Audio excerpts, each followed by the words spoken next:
청취자님, 그 심페인이 막 터지고 왈츠가 흐르는 아주 럭셔리한 크루즈 선실을 한번 상상해 보시겠어요? 와, 상상만 해도 너무 좋은데요. 그렇죠.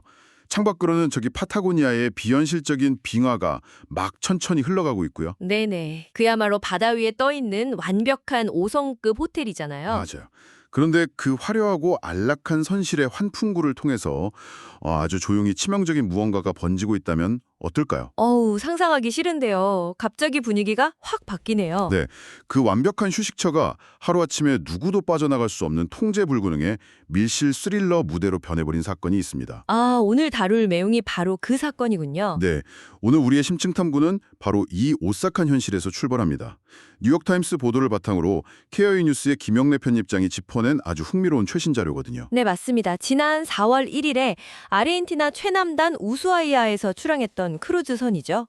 MV 호온디우스호에서 벌어진 미스터리한 집단 감염 사태를 오늘 파헤쳐 볼 겁니다. 이 항해가 그 흔히 크루즈에서 종종 발생하는 식중독이나 노로바이러스 같은 거랑은 완전히 달랐잖아요. 그러면 완전히 다른 양상이었습니다. 출항 직후부터 승객들이 원인 모를 고열하고 막 호흡곤란을 호소하기 시작했거든요. 네, 그러면서 최소 11명이나 감염 판정을 받았더라고요. 맞아요. 그리고 참 비극적이게도 가장 먼저 증상을 보였던 네덜란드 국적의 부부는 결국 목숨을 잃고 마셨죠. 아, 정말 안타까운 일이에요. 그러니까요. 이 사건이 단지 남미의 어느 바다에서 벌어진 불운한 의료사고 정도로 볼 게 아니거든요. 그럼 좀 더 거시적인 의미가 있다는 말씀이신가요? 네, 우리가 이제 팬데믹이라는 거대한 파도를 넘었다고 믿고 있었잖아요. 그렇죠. 이제 좀 살만하다 했죠. 그런데 우리 국제사회의 보건 시스템이 전혀 예상치 못한 변수 앞에서 얼마나 순식간에 붕괴하는지 그 앙상한 민낯을 보여주는 완벽한 축소판 같은 사건입니다. 자, 이 부분을 한번 풀어줘. 결과적으로 밀실 같은 크루즈 안에서 11명의 감염자랑 사망자가 발생했다면 도대체 무엇이 이들을 공격했는가부터 따져봐야 할 텐데요. 네, 원인을 정확히 알아야죠. 제가 자료를 보니까 그 범인의 정체가 한타바이러스 중에서도 안데스 변종이라고 나오더라고요. 맞습니다. 한타바이러스 안데스 변종이죠. 보통 우리가 이런 치명적인 바이러스라고 하면 약간 깊고 축축한 동굴 속에 사는 박쥐나 열대우림의 모기처럼 좀 어둡고 위협적인 생물체를 떠올리잖아요. 보통은 그런 이미지가 강하죠. 도대체 어떤 경로로 이 바이러스가 그 화려한 크루즈 공간까지 올라타게 된 건가요? 참 놀랍게도 그 매개체가요. 동화책 숲속마을에나 등장할 법한 아주 작고 귀여운 동물입니다. 네, 쥐나 박쥐가 아니고요. 쥐는 쥐인데 파타고니아 지역에 서식하는 긴꼬리 콜리라고라는 설치류거든요. 긴 꼬리 콜리라고요. 이름도 되게 독특하고 좀 귀여운데요? 그쵸. 게다가 이 녀석들 주식이 뭔지 아세요? 숲속의 베리류나 로즈잎 같은 거예요. 와, 베리랑 로즈잎이요. 진짜 동화 속 동물 같네요. 그러니까요. 예쁜 열매를 갉아먹고 사는 정말 무해해 보이는 쥐인데 사실 1996년부터 이 지역에서 인간에게 바이러스를 옮기는 치명적인 매개체로 기록되어 왔습니다. 겉모습만 보고 판단하면 절대 안 되겠네요. 그럼 이 쥐가 어떻게 사람한테 바이러스를 옮기는 건가요? 그 긴꼬리 콜리라구의 타액이나 소변, 대변에 섞여서 배출된 바이러스가 마르잖아요. 그런 그게 미세한 먼지 형태로 공기 중에 막 떠다니게 돼요. 아, 에어로졸 형태로 변하는 거군요. 맞습니다. 그래서 숲을 걷거나 아니면 창고를 청소하던 사람의 호흡기로 이 에어로졸이 훅 빨려 들어가면서 최초 감염이 일어나는 기전입니다. 귀여운 메모 뒤에 숨겨진 자연의 역설이네요, 진짜. 네, 참 무서운 자연의 양면성이죠. 그런데 생각해보면 쥐의 배설물 먼지를 들이마셔서 감염되는 거라면요.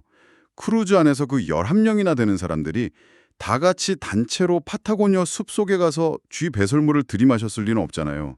절대 그럴 리가 없죠. 그럼 크루즈 안에서 어떻게 집단 감염이 그렇게 폭발적으로 일어난 거죠? 그 지점이 바로 이 안데스 변종이 전 세계 보건학자들을 엄청나게 긴장시키는 이유입니다. 뭔가 특별한 게 있나 보네요. 네, 일본적인 한타 바이러스 있잖아요. 예를 들어 우리 한국에서 흔히 유행하는 신증후군 출혈열 같은 경우는 쥐에서 사람으로 감염은 돼요. 네, 가을철에 조심하라고 막 뉴스에 나오잖아요. 맞아요. 그런데 감염된 사람에서 다른 사람으로는 절대 넘어가지 않습니다. 아, 사람끼리는 전염이 안 되는군요. 네, 인체 내에서 바이러스가 막 증식하더라도 다른 사람을 감염시킬 만큼 호흡기를 통해 대출되진 않기 때문이거든요. 그럼 이 안데스 변종은 다르다는 말씀이신가요? 완전히 다릅니다. 이 안데스 변종은 유전자 구조상 돌연변이를 일으켰어요. 그래서 감염자의 폐랑 기관진 에피세포에 아주 강력하게 달라붙어서 엄청난 속도로 증식을 합니다. 세상에, 그럼 호흡기로 바이러스가 막 나온다는 거네요? 네, 결과적으로 환자가 기침을 하거나 대화를 할 때 미세한 침방울을 통해서 인간 간 전염을 일으키게 되는 겁니다. 아, 쥐에서 사람으로 끝나는 게 아니라 사람과 사람 사이에 연결고리가 생겨버린 거군요. 맞습니다. 그게 핵심이죠. 결국 배 안에서 누군가 한 명이 감염된 상태로 탔고 그 사람의 기침 한 번이 주변 사람들을 막 연쇄적으로 감염시켰다는 얘기네요. 정확합니다. 바로 그 기전으로 번진 거죠. 제가 자료를 보니까 이게 얼마나 무서운 기전인지 보여주는 과거 사례가 있더라고요. 네, 아르헨티나에서 있었던 사건 말씀하시는 거죠? 맞아요. 2018년에 아르헨티나 안데스 산맥에 있는 FN이과는 되게 작은 마을에서 이 변종이 퍼졌을 때 말이에요. 그때 정말 끔찍했죠. 인간 간 전염이 확인되면서 아예 마을 전체를 봉쇄하고 거의 격리하다시피 했잖아요. 무려 11명이나 사망했고요. 네, 맞아요. 그 FMR의 상황을 이 크루즈선이라는 물리적 환경에 딱 대입해 보면요. 상황이 얼마나 절망적인지 아주 명확해집니다. 크루즈선은 마을보다 훨씬 더 밀폐되어 있잖아요. 그러니까요. 크루즈선은 본질적으로 창문 하나 마음대로 열 수 없는 수백 개의 방이 연결된 거대한 통조림이나 다름없거든요. 통조림이라는 표현이 딱 맞네요. 공기도 다 갇혀 있고요. 특히 공조 시스템, 즉 에어컨이나 환기 시설을 통해서 수많은 선실이 사실상 하나의 허파를 공유하는 생태계예요. 와, 하나의 허파요? 진짜 소름 돋네요. 안데스 변종의 생물학적 특성인 그 인간 간 전염하고 크루즈선의 물리적 특성인 밀폐된 공조 시스템이 딱 결합하는 순간이요. 바이러스한테는 천국이 열린 거네요. 맞습니다. 바이러스 입장에서는 이보다 더 빠르고 효율적으로 번식할 수 없는 완벽한 폭풍이 만들어진 겁니다. 결국 크루즈 전체가 거대한 바이러스 배양 접시로 변해버린 거네요. 오, 정말 끔찍한 배양 접시가 된 거죠. 여기서 정말 흥미로운 점은 제가 아까 추리소설 얘기를 했지만요. 이렇게 과학적인 살상 기전이 다 밝혀졌다면 역학조사관들이 출동해서 최초 감염자인 그 페이션트 제로가 어디서 어떻게 감염됐는지 동선만 쫙 추적하면 범인을 잡는 거잖아요. 원래 역학조사의 기본이 그거죠. 동선 추적. 그런데 이 사건에서는 그 추적 과정이 그야말로 악몽 그 자체로 변해버리더라고요. 네, 조사관들이 정말 패닉에 빠졌습니다. 첫 번째 피해자였던 그 네덜란드 부부의 여행 경로를 보니까 입이 똑 벌어지더라고요. 역학조사관들의 엑셀 파일이 완전히 붕괴해버린 대목이죠. 우리도 네덜란드 부부의 동선을 한번 복기해볼까요? 네, 진짜 남미 일주를 하셨더라고요. 이분들이 4월 1일 우수아이아에서 배를 타기 전에 이미 40일 가까이 남미 전역을 막 누비셨어요. 40일이요? 한 달이 훌쩍 넘는 기간이네요. 아르헨티나의 유명한 와인 산지인 서부 멘도사에서 시작해서 북동부 끝자락 미시오네스까지 렌터카로 무려 20일을 이동했습니다. 렌터카로 20일이요? 네, 그리고 국경을 넘어서 우루과이에서 다시 2주를 보내셨죠. 와, 거기서 또 우루과이까지 가셨군요. 그 후에 비행기를 타고 저기 남쪽 끝 우수아이아로 내려와서 마침내 크루즈에 탑승하신 겁니다. 진짜 남미 대륙의 절반을 가로지르는 어마어마한 궤적이네요. 거의 남미 대장정 수준이죠. 이분들 여행자의 입장에서는 평생을 꿈꿔온 최고의 은퇴 여행이었을 텐데요. 역학조사관 입장에서는 수천 킬로미터에 달하는 모든 도로, 모든 휴게소, 머물렀던 모든 숲속 노지가 다 범행 현장 후보가 되는 거잖아요. 맞습니다. 찾아야 할 모래사장이 너무 넓은 거죠. 진짜 막막했겠네요. 그런데요, 거기에 결정적인 생물학적 변수가 하나 더 추가됩니다. 변수요? 어떤 건가요? 바로 안데스 변종 한타바이러스의 기나긴 잠복기입니다. 아, 잠복기가 길군요. 보통 일반적인 독감은 하루 이틀이면 증상이 나타나잖아요. 하지만 이 안데스 변종의 잠복기는 짧게는 1주에서 길게는 무려 6주에 달합니다. 6주요? 와, 진짜 기네요. 이 잠복기가 6주라는 것은 역학적으로 어떤 의미일까요? 6주면 거의 한 달 반이잖아요. 비유하자면 물감 한 방울이 태평양에 딱 떨어졌는데 그게 어느 나라 강줄기에서 흘러온 건지 거슬러 올라가서 찾으라는 거랑 똑같지 않나요? 정말 완벽한 비유입니다. 증상이 나타나기 전 42일 동안 도대체 남미 대륙 어디쯤에서 그 작은 콜리라고 주의 배설물과 스쳤는지 아니면 이미 감염된 누군가와 카페에서 옆자리에 앉았었는지 특정하는 게 물리적으로 완전 불가능해지는 거네요. 네, 감염의 시발점을 찾는 것이 과학적 한계에 부딪히게 되는 겁니다. 잠깐만요. 제가 여기서 반론을 하나 딱 제기해 볼게요. 네, 말씀해 보시죠. 제가 자료를 엄청 꼼꼼히 읽어왔거든요. 아르헨티나 보건당국이 환자의 몸에서 바이러스를 추출해서 유전자 염기서열 분석을 돌렸잖아요. 네, 돌렸죠. 마치 그 범죄 현장에서 지문을 채취해서 범죄자 데이터베이스에 돌리듯이요. 그랬더니 2018년에 아르헨티나 네우켄주에서 유행했던 바이러스와 유전자 구조가 가장 유사하다는 공식 결과가 나왔어요. 네, 아주 중요한 사실입니다. 과학수사 드라마를 보면 지문이 일치하는 순간 보통 상황 끝이잖아요. 네오켄 주에서 바이러스가 묻어온 게 과학적으로 증명이 된 건데 왜 자꾸 사건이 미궁에 빠지고 국가 간의 내탓 공방으로 막 번지는 거죠? 제가 뭘 놓친 겁니까? 이 현상에서 정말 매력적인 부분은 바로 그거예요. 호스트님이 제기하신 그 의문이 이 사건을 단순한 보건 이슈에서 치열한 외교전으로 탈바꿈시킨 핵심 트리거입니다. 아, 외교전으로요? 네, 유전자 염기서열이 뇌오켄주컷과 일치한다는 건 대단히 강력한 물증이죠. 빼도 박도 못하는 증거잖아요. 그렇죠. 지문이나 다름없으니까요. 하지만 아까 말씀드린 그 잠복기 6주라는 생물학적 타이머가 이 확실한 과학적 물증을 무력화시켜버립니다. 아, 달력을 거꾸로 계산해보니까 시간대가 안 맞는 건가요? 칠레와 아르헨티나 네오켄주 보건당국의 방어 논리가 바로 딱 그거였습니다. 뭐라고 하면서 방어를 했나요? 그들은 부부에 동선하고 증상 발현일을 달력에 딱 올려놓고 계산을 했습니다. 그리고 이렇게 말한 거죠. 이 네덜란드 부부가 우리 지역을 방문하거나 인접한 국경을 지난 것은 맞다. 네, 방문은 인정했군요. 하지만 그 방문 시점은 부부가 크루즈에서 첫 증상을 보인 날로부터 역산했을 때 최장 잠복기인 6주보다 훨씬 이전의 일이다. 이렇게 주장한 겁니다. 아, 그러니까 6주보다 훨씬 전에 다녀갔다는 거네요. 즉 만약 우리 지역에서 그 쥐의 배설물을 흡입했다면 크루즈에 타기도 전에 이미 길거리나 우루과이 호텔에서 피를 토하며 쓰러졌어야 생물학적으로 말이 된다는 논리입니다. 와, 기가 막힌 방어네요. 유전자는 니네가 범인이라고 딱 지목하고 있는데 바이러스의 잠복기라는 생물학적 특성이 완벽한 알리바이를 만들어준 셈이잖아요. 맞습니다. 공간적인 증거를 시간적인 장벽이 완벽하게 튕겨내버린 거죠. 진짜 머리가 아프네요. 그럼 그 뒤로는 어떻게 됐나요? 그렇다 보니 명확한 원인 규명은 슬그머니 뒤로 밀리고 각 지방정부랑 국가 간의 아주 치열한 책임 회피 공방이 시작됐습니다. 서로 내 탓이라고 하는 거군요. 우수아이아 지방정부의 반응은 더 노골적이었어요. 우수아이아는 출항지잖아요. 네, 크루즈가 출항한 그 우수아이아의 쓰레기 매립지가 감염원일 수 있다는 의혹이 딱 제기되니까요. 현재 보건부 대변인이 공식석상에서 엄청 강하게 반발했습니다. 뭐라고 하면서 반발했죠?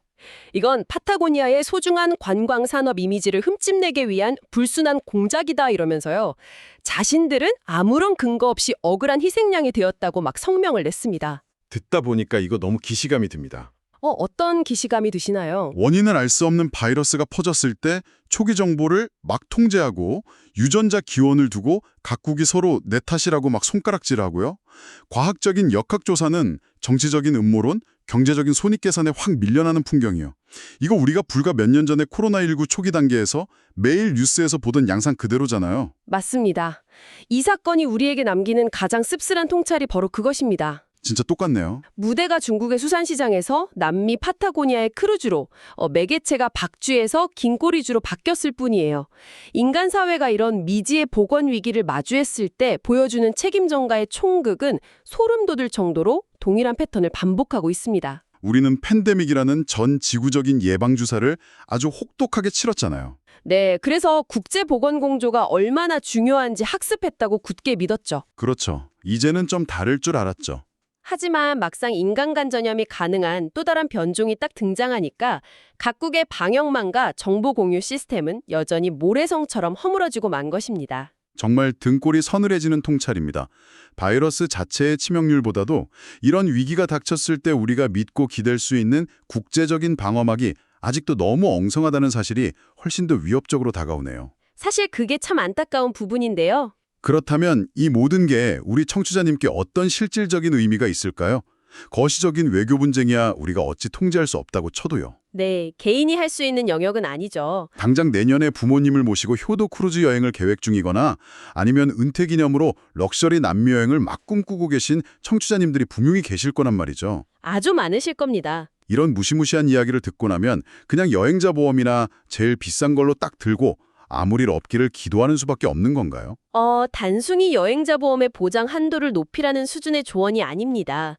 이 사건은 럭셔리 여행을 준비하는 우리의 기준점 자체를 완전히 바꿔야 한다는 뜻이에요. 기준점을 바꾼다는 게 구체적으로 어떤 의미죠?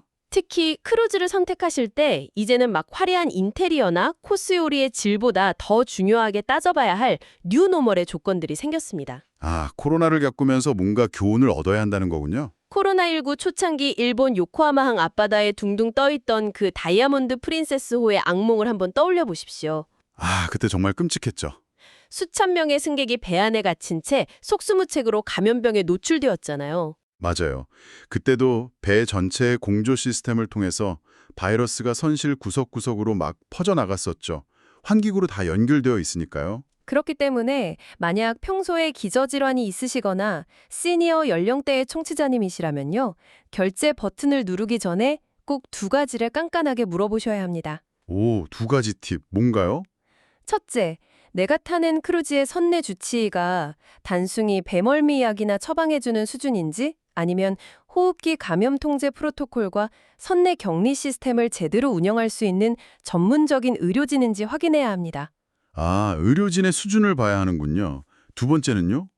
둘째는 기항하는 기착지의 인프라입니다. 배가 멈추는 곳이요? 네, 이번 남미 크루즈처럼 약간 오지를 탐험하는 코스라면 중간에 배가 멈추는 항구 도시에 중증 호흡기 환자를 수용할 수 있는 음압병실이나 현대적인 의료시설이 제대로 갖춰져 있는지를 반드시 체크하셔야 합니다. 이건 정말 피와 살이 되는 팁이네요. 아름다운 풍경만 볼 게 아니라 만약에 사태에 대비한 퇴로가 있는지를 먼저 꼭 살피라는 거군요. 맞습니다. 안전이 제일 우선이니까요. 그리고 제가 자료에서 김영래 편집장이 강조한 부분도 꼭 짚고 넘어가고 싶어요. 남미 간다고 하면 보통 황열병 주사 맞고 모기 기피제 챙기면 되겠지 하고 마는데요. 보통은 딱 거기까지만 준비하시죠. 출발 전에 질병관리청이나 외교부 사이트에 딱 들어가서 내가 가는 칠레 남부나 아르헨티나 특정 지역에 지금 새롭게 떠오르는 토척 풍토병은 없는지 핀셋으로 집어내듯이 아주 정밀하게 확인하는 습관을 들여야겠어요. 아주 좋은 습관입니다. 개인의 신중한 방어 태세도 중요하지만요. 사실 국가적인 차원의 방역망 고도화도 그에 못지않게 너무나 시급합니다. 국가 차원에서는 어떤 걸 해야 할까요? 이 안데스 변종처럼 잠복기가 길고 인간 간 전염이라는 생물학적 무기를 딱 장착한 바이러스는요.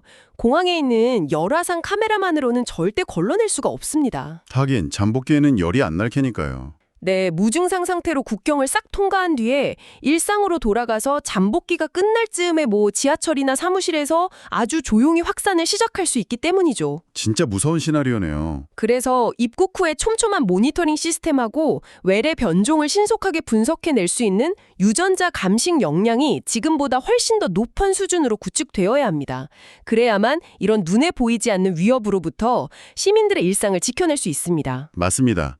어느 특정 지역을 감염의 온상이라고 낙인 찍거나 책임을 떠넘길 희생양을 찾는 식의 그런 낡은 방식으로는 바이러스를 이길 수 없다는 걸 다시 한번 깨닫게 되네요. 네, 과학적인 접근이 필요하죠.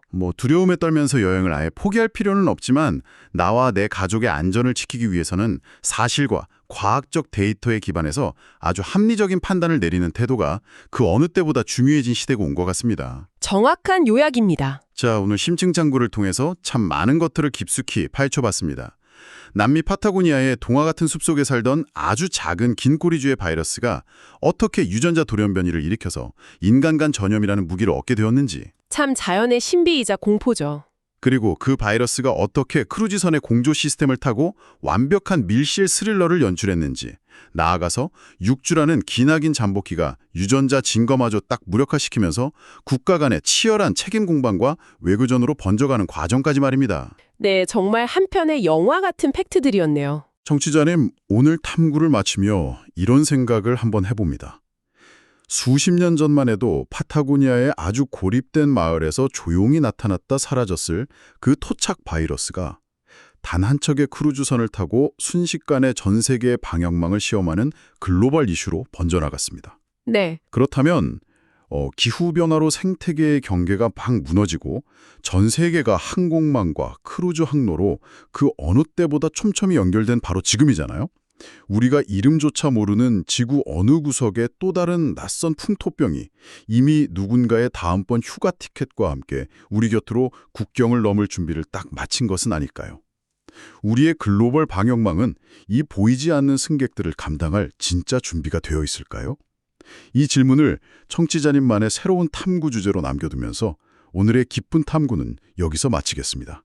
함께해 주셔서 감사합니다.